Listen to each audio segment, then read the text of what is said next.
Secretary Gonzales, ang itatanong ko po ay tungkol sa inyong anti-insurgency policy. What?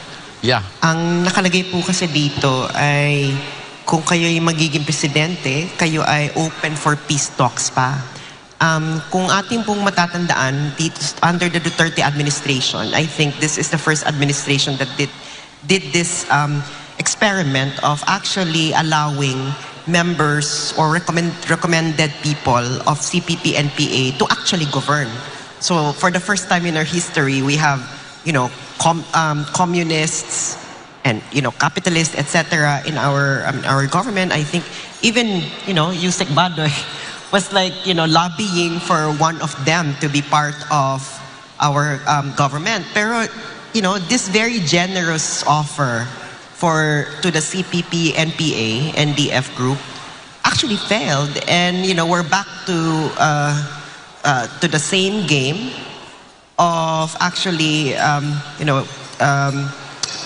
continuing with their game of protracted war. So, is there still sense to continue peace talks, or should we just abandon this idea and then just go for total military victory over them? It depends on the framework that we will be following.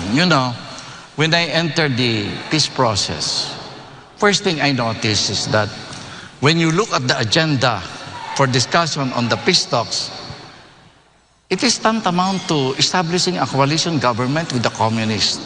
And we know for a fact that coalition governance is just about 1 or 2 steps away from total control. Now, we know that in the scheme of things when you're dealing with the communists, and yet I saw this framework. The first thing I did was when they agreed on a third-party facilitators, I went to Norway. Fortunately, the one in government there and the Prime Minister is a drinking partner of mine during the old days. So I told him, can you tell your representative to the peace talks that this is coalition governance. We will never agree to a coalition governance wherein a particular party in the coalition arrived there by threatening the nation. You go there if you are elected. Sabi ko, they have to go through the process. What will our people think? What will our people think that engaging in violence, threatening government and the people is the right way because you become a member of the coalition of government without passing through an election? That cannot be. So I removed that. And the peace talks failed. Nagsara yung peace talks, nagalit yung kalaban. But that is just an example. No? There is something very fundamental that I like to keep insisting. When you do a peace talks, ang nagiging problema natin kasi, during the peace talks, ang galing sa propaganda nung komunista. Itong gobyerno natin pagkahina-hinang magpaliwanag. The peace talks actually is an opportunity for the two sides to explain their side.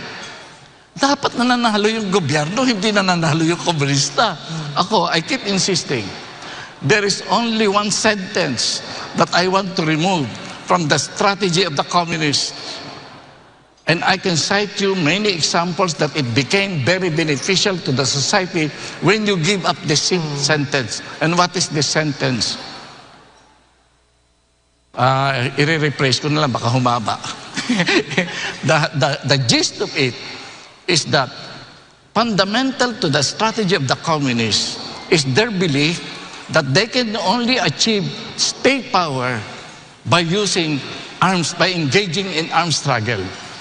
Thus, right after the dictatorship in Spain, that you will probably study this, the labor movements of Spain talk to the communists because the communists is the strongest opposition to the dictatorship in Spain. But because of the pressure of their mass movements, the communists were convinced to lay down their weapons and participate democratically. This was the beginning when the Spanish society boomed, the economy of the society boomed.